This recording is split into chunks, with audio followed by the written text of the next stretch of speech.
सोचने वाले लोग अक्सर गहरे विचारों में खोए रहते हैं। यह कहानी एक ऐसे ही व्यक्ति की है जो सोचते सोचते अपने विचारों में डूब गया है कि उसे जीवन के असली अर्थ का पता नहीं चला। लेकिन उसकी मुलाकात एक ऐसे गुरु से होती है जो उसे सही रास्ते पर ले जाता है। गुरु शिष्य की यह प्रेरणादायक कहानी हमें जीवन के असली अर्थ को समझने और आत्मज्ञान की ओर बढ़ने के लिए प्रेरित करती है। आइए इस कहानी को शुरू करें। राजवीर एक साधारण युवक था, लेकिन उसके विचार असाधारण थे। उसे बचपन से ही हर चीज़ पर गहराई से सोचने की आदत थी। लोग उसे विद्वान समझते थे, लेकिन राजवीर को हमेशा अपने जीवन के उद्देश्य की तलाश थी। उसे लगता था कि सोचने से ही उसे अपनी मंजिल मिलेगी। वह दिन रात किताबें पढ़ता, समाज के मुद्दों पर विचार करता और अपने भविष्य को लेकर चिंतित रहता। एक दिन जब वह एकांत में बैठकर अपने जीवन पर चिंतन कर रहा था, तो उसे यह एहसास हुआ कि जितना वह सोचता है उतनी ही उसकी उलझनें बढ़ती जाती हैं। उसे लगा कि सोचने से समाधान नहीं, बल्कि और सवाल पैदा होते हैं। यह सोचकर वह बहुत ही विचलित हो गया और अपने सवालों का जवाब ढूंढने के लिए शहर के एक प्रसिद्ध संत के पास जाने का निश्चय किया। राजवीर ने सुना था कि पास के गांव में एक महान गुरु रहते हैं जिनका नाम स्वामी प्रबोधानंद है। स्वामी जी ने कई लोगों को उनके जीवन का मार्ग दिखाया था। वह गुरु के आश्रम की ओर निकल पड़ता। आश्रम में पहुंचकर उसने देखा कि वहां बहुत से लोग अपनी समस्याओं का समाधान ढूंढने आए थे। सभी स्वामी जी की बातों को ध्यान से सुन रहे थे। स्वामी जी की उपस्थिति में एक अशुद्ध शांति थी। राजवीर ने प्रणाम किया और अपनी समस्या उनके सामने रखी। गुरुदेव, मैं हर चीज़ के बारे में बहुत सोचता हूँ, लेकिन जितना सोचता हूँ उतनी ही उलझनें बढ़ती जाती हैं। कृपया मुझे मार्ग दिखाइए। स्वामी जी की बात सुनकर राजवीर ने कहा, गुरुदेव, अगर जीवन केवल सोचने से ही चलता तो क्या हमें सोचना ही नहीं चाहिए? क्या विचार करना व्यर्थ है?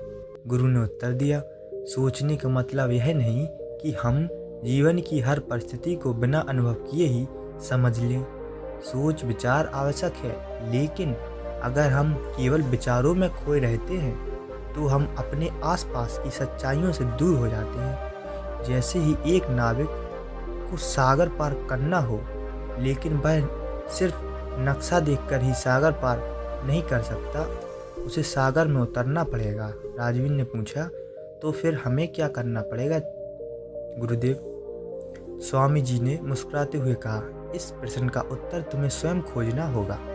स्वामी जी ने राजवीर को आश्रम में ही रुकने को कहा। कुछ दिनों बाद स्वामी जी ने राजवीर को बुलाया और कहा, तुम्हें आज से आश्रम के कार्यों की जिम्मेदारी सौंपी जाती है। यहाँ आ रहे सभी लोगों की सेवा करो। राजवीर सोच में पड़ गया। उसने सोचा कि गुरु ने उसे ध्यान या साधना करने के लिए नहीं कहा, बल्कि सेवा करने के लिए कहा। फिर भी गुरु की आज्ञा का पालन करते हुए वह आश्रम के कार्यों में जुट गया। कुछ महीनों बाद राजवीर को यह एहसास हुआ कि उसे दूसरों की सेवा करने में अपार संतुष्टि मिल रही है। उसके मन में विचार कम और शांति अधिक हो रही थी। एक दिन उसने स्वामी जी से कहा, गुरुदेव, अब मुझे लगता है कि जीवन केवल सोचने में नहीं, बल्कि कर्म करने में है। स्वामी जी ने मुस्कुराते हुए कहा, अब तुम्हें जीवन का पहला पाठ समझ में आया है। एक दिन स्वामी जी ने राजवीर से कहा, अब समझ आ गया कि तुम ध्यान और साधना का मार्ग अपनाओ। अब तुम्हारे विचार शांत हो चुके हैं और तुम्हारा मन तैयार है। राजवीर ध्यान में बैठने लगा और धीरे धीरे उसे अपने भीतर की शक्तियों का एहसास होने लगा। उसने महसूस किया कि जीवन का सार केवल सोचने में नहीं, बल्कि कर्म, सेवा और ध्यान में है। जितना वह ध्यान करता, उतनी ही उसकी आत्मा शुद्ध होती जाती। कई साल बीत गए और राजवीर अब एक अनुभवी शिष्य बन चुका था। एक दिन स्वामी जी ने उसे अपने पास बुलाया और कहा, अब समझ आ गया है कि तुम अपने विचारों का सही इस्तेमाल करो।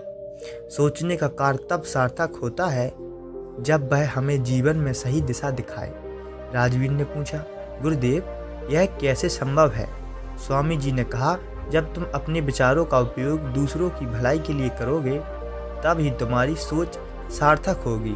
विचारों को केवल आत्मसंतुष्टि के लिए नहीं बल्कि लोक कल्याण के लिए प्रयोग करो, यही सच्ची सोच है। राजवीर अब एक सच्चे साधक बन चुका था। उसने सीखा कि जीवन में सोचने का महत्व है, लेकिन केवल सोचने से जीवन नहीं चलता। कर्म, सेवा और ध्यान से जीवन की सच्ची समझ प्राप्त होती है। उसने यह भी सीखा कि विचारों का सही उपयोग करना ही सच्चा ज्ञान है। गुरु और शिष्य की यह कहानी हमें सिखाती है कि जीवन के हर पहलू में संतुलन होना चाहिए। विचार, कर्म और सेवा का समन्वय ही हमें आत्मज्ञान की ओर ले जाता है। तो आपको यह वीडियो अगर अच्छी लगी हो तो वीडियो को लाइक करना ना भूलें।